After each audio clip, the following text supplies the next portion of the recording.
গতকালকে একটা নেত্রী বক্তব্য দিচ্ছেন যে আমাদের প্রধানমন্ত্রী তারেক রহমান আমাদের নবী গতকালকে একটা নেত্রী বক্তব্য দিচ্ছেন যে আমাদের প্রধানমন্ত্রী তারেক রহমান আমাদের নবী যেরকম মক্কা থেকে মদিনায় হিজরত করেছিলেন আমাদের প্রধানমন্ত্রী বাংলাদেশ থেকে লন্ডনে সেই রকম হিজরত করেছিলেন। জোরে বলেন সুবহানাল্লাহ।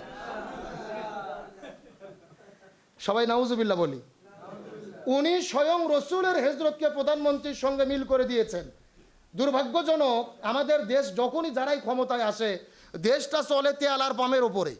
যে যত তেল আর পাম মারতে পারে সে তত উপরে যায়, যেটা আমরা রাশেদ খানের দ্বারা প্রমাণ পেয়েছি। আপনি যদি আপনার নেতার হিজরত লন্ডন আর রসুলের মদিনার হিজরত এক করেন, তাহলে আমাদের রসুল আরবি সাল্লাল্লাহু আলাইহি সাল্লাম মদিনায় হিজরত করে কোরআন সুন্নাহ দিয়ে রাষ্ট্র গঠন করে 10 বছর পরিচালনা করেছে। তাহলে আপনাদেরও উচিত হবে এই বাংলাদেশটা কোরআন দিয়ে পরিচালনা করার ঘোষণা দেওয়া। কিন্তু ওনারা নির্বাচনের আগে বলেছেন ক্ষমতায় গেলে মদিনার সনদে দেশ চালাবো, আর এখন বলতেছেন কোরআন সুন্নাহর নীতি হলো মধ্যযুগের বর্বরতা। সুতরাং যারা কোরআন সুন্নাহর নীতিকে মধ্যযুগের বর্বরতা বলে তাদের হিজরত রসুলের সঙ্গে হিজরতের সঙ্গে মিল করা এটা আহম্মকি পাগলগিরি ছাড়া আর কিছু হতে পারে না। আমার শেষ কথা, তাহলে প্রথম দায়িত্ব কোরআন সুন্নাহর দিকে আমরা ডাকবো। 2 নম্বর দায়িত্ব রসুলের জীবনের মিশন এবং ভীষণ যা ছিল আমাদের জীবনের মিশন এবং ভীষণ তা হবে। আল্লাহ সুবহানাহু ওয়া তাআলা আমাদেরকে এতটাই সম্মানিত করেছেন, যেই দেশের হাজারো লক্ষ মানুষ বাড়ি থেকে পাঞ্জাবি পরে টুপি পরে আতর লাগিয়ে মাহফিলে আমাদের মাহফিলে এসে হাজারো মানুষ রাত জেগে আমাদের সামনে বসে থাকেন। আমরা মুফাসসির হিসেবে আমাদের নিজেদেরকেই নিজেরা প্রশ্ন করা উচিত, যেই মানুষগুলোকে আমরা কি মেসেজ দিলাম আর আমাদের কি মেসেজ দেওয়া দায়িত্ব ছিল। আমরা প্রত্যেকেই দাবি করি যে আল উলামা ওয়ারাসাতুল আম্বিয়া, আলেমগুণ হলেন নবী গুণের ওয়ারিশ। আমরা যদি নবী গুণের ওয়ারিশ হই তাহলে আমাদের দায়িত্ব কি? নবী গুণের ওয়ারিশ বললেই আমাদের গর্বে অন্তরটা ফেটে যায়, কিন্তু এটা শুধু গর্ব করার বিষয় নয়। নবীদের ওয়ারিশ মানে হচ্ছে এটা একটা দায়িত্বের বিষয়। আমরা যদি রসুলের উত্তরসূরি হই, নাইবে রসুল হই, তাহলে আমাদের দায়িত্ব কি? আমাদের প্রধানত দায়িত্ব হলেন 2টি। প্রথম নম্বর দায়িত্ব সম্পর্কে আল্লাহ সুবহানাহু ওয়া তাআলা পবিত্র কোরআনুল কারীমের সূরা মাইদার 67 নম্বর আয়াতে বলেন, ইয়া আইয়ুহার রসুল বাল্লিগ মা উনজিলা ইলাইকা মির রব্বিক। হে রসুল, আপনি মানুষদেরকে কোরআন দিয়ে ডাকেন। বাল্লিগ, আপনি তাবলিগ করেন। কি দিয়ে তাবলিগ করবেন? কোরআন দিয়ে তাবলিগ করেন। মা উনজিলা ইলাইকা মির রব্বিক, আপনার রব আপনার ওপরে যে বিধান নাজিল করেছেন। তাহলে তার পরবর্তীতে আল্লাহ সুবহানাহু ওয়া তাআলা বললেন, ওয়া ইন লাম তাফআল ফামা বাল্লাগতা রিসালাতাহু। যদি আপনি সেটা করতে না পারেন আপনি আপনার রিসালাতের দায়িত্ব পালন করতেই ব্যর্থ হয়েছেন। স্বয়ং রসুলও কোরআনের দাওয়াত না দিলে রিসালাতের দায়িত্ব পালনে ব্যর্থ হতেন, আল্লাহ সতর্ক করেছেন। তাহলে আমরা যদি রসুলের উত্তরসূরি হয়ে থাকি, আল উলামা ওয়ারাসাতুল আম্বিয়া হয়ে থাকি, আমরাও দায়িত্ব পালনে ব্যর্থ হব যদি মুফাসসির হিসেবে আমরা কোরআনের দাওয়াত জনগণকে না দেই। আমার এই কথার সঙ্গে আপনারা একমত? আমাদের প্রধান দায়িত্ব মানুষদেরকে কোরআন সুন্নাহর দিকে আহ্বান করা। আল্লাহ সুবহানাহু ওয়া তাআলা যে কথাটি সূরা কফের 45 নম্বর আয়াতের মধ্যে বলেন, ফাযাক্কির বিল কুরআনি মান ইয়াখাফু ওয়াঈদ। আপনি মানুষদেরকে কোরআন দিয়ে ডাকেন, যদি তাদের অন্তরে আল্লাহর ভয় থাকে তাহলে তারা হেদায়েত প্রাপ্ত হবেন। আল্লাহ তাআলা সূরা তোহার 124 নম্বর আয়াতের মধ্যে বলেন, ওমানা আরাদা আন যিকরি ফা ইন্না লাহু মাঈশাতান দঙ্কা। কোরআন থেকে যারা দূরে মুখ সরিয়ে দাঁড়াবে তাদের জীবনে অশান্তি। ফামান তাবিয়া হুদায়া ফালা খাউফুন আলাইহিম ওয়ালা হুম ইয়াহজানুন।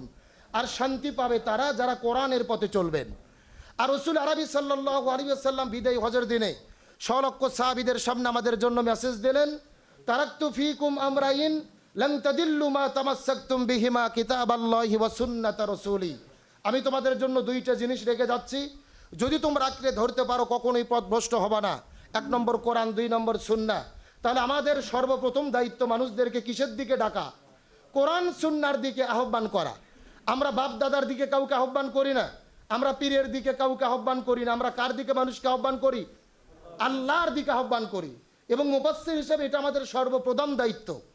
গতকালকে একটা নেত্রী বক্তব্য দিচ্ছেন যে আমাদের প্রধানমন্ত্রী তারেক রহমান আমাদের নবী যেরকম মক্কা থেকে মদিনায় হিজরত করেছিলেন আমাদের প্রধানমন্ত্রী বাংলাদেশ থেকে লন্ডনে সেই রকম হিজরত করেছিলেন। জোরে বলেন সুবহানাল্লাহ।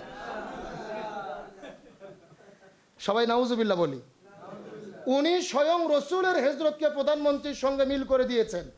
দুর্ভাগ্যজনক, আমাদের দেশ যখনই যারাই ক্ষমতায় আসে, দেশটা চলে তেল আর পামের ওপরে।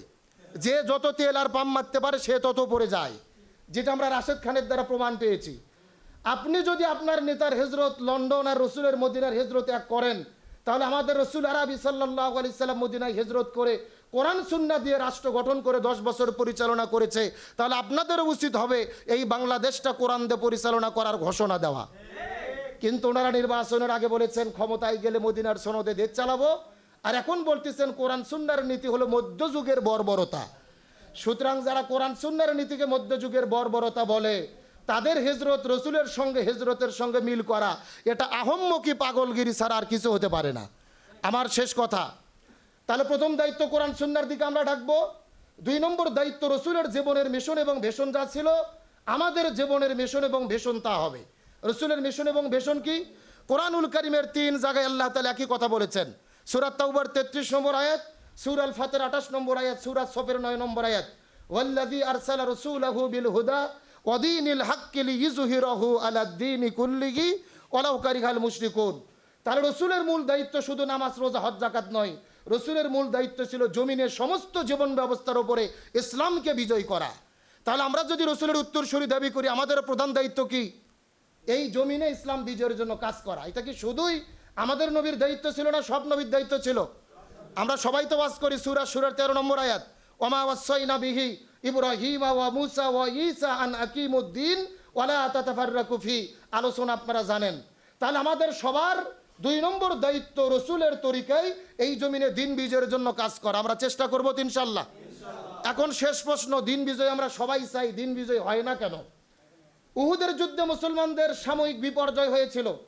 আমি গবেষণা করে দেখেছি এর পেছনে প্রধানত 4টি কারণ। কয়টি কারণ? এটা বলে শেষ করব। প্রথম নম্বর কারণ, উহুদের যুদ্ধে মুসলমানদের বিপর্যয়ের পেছনে মুসলমানদের ভেতরে দাড়ি টুপিওয়ালাদের মুনাফিকি করার কারণে। আমরা জানি আব্দুল্লাহ ইবনে উবাই ইবনে সুলুলের নেতৃত্বে 300 জন সাহাবীকে নিয়ে রাস্তার মধ্যে থেকে কেটে পড়েছিলেন। এই বাংলাদেশেও ইসলাম বিজয়ের সম্ভাবনা তৈরি হয়েছিল। 12 তারিখের জাতীয় নির্বাচন ইসলামপন্থীরাই বিজয়ী হতো, কিন্তু নির্বাচনের 1 সপ্তাহ আগে আমরা দেখলাম আমাদের কিছু দাড়ি টুপিওয়ালা ভাইয়েরা আমাদের ঐক্য বিনষ্ট করে বের হয়ে চলে গেল। বিষয়টা কি ওই ঘটনার সঙ্গে মেলে? কথা বলেন, মেলে? শুধু কি চলে গেছে? এই বাংলাদেশে ধানের শীষে ভোট দেওয়া হারাম কেউ ফতোয়া দেয় নাই, নাঙ্গলে ভোট দেওয়া, নৌকায় ভোট দেওয়া হারাম কেউ ফতোয়া দেয় নাই। অথচ বাংলাদেশের সবচেয়ে বড় বড় মুফতিরা ফতোয়া দিয়েছে যে দাড়ি পাল্লাই কিন্তু ভোট দেওয়া হারাম। তাহলে উহুদের যুদ্ধে পরাজয়ের প্রথম কারণ ইমানদার মুসলমানদের মুনাফিকি করার কারণে। 2 নম্বর কারণ, রাসূল আরবি সাল্লাল্লাহু আলাইহি ওয়াসাল্লাম তীরন্দাজদেরকে দায়িত্ব দিয়েছিলেন হযরত আব্দুল্লাহ ইবনে জুবাইর রাদিয়াল্লাহু তাআলার নেতৃত্বে, তোমরা ওই গিরিপথ ছাড়বে না। প্রথম দিকে ইসলামের বিজয় নিশ্চিত মনে করে তীরন্দাজদের মধ্যে 2 ভাগে বিভক্ত হয়ে গেলেন। আব্দুল্লাহ ইবনে জুবাইরের নেতৃত্বে কিছু লোক বললেন রাস্তা ছাড়বো না, আর কিছু লোক মনে করলেন বিজয় যেহেতু হয়েই গেছে এখন আমরা মাল সংগ্রহ করি। এই যে মুসলমানদের মধ্যে দল হলো কয়টা? আজকে বাংলাদেশের মুসলমানদের মধ্যে দলাদলি আছে না নাই?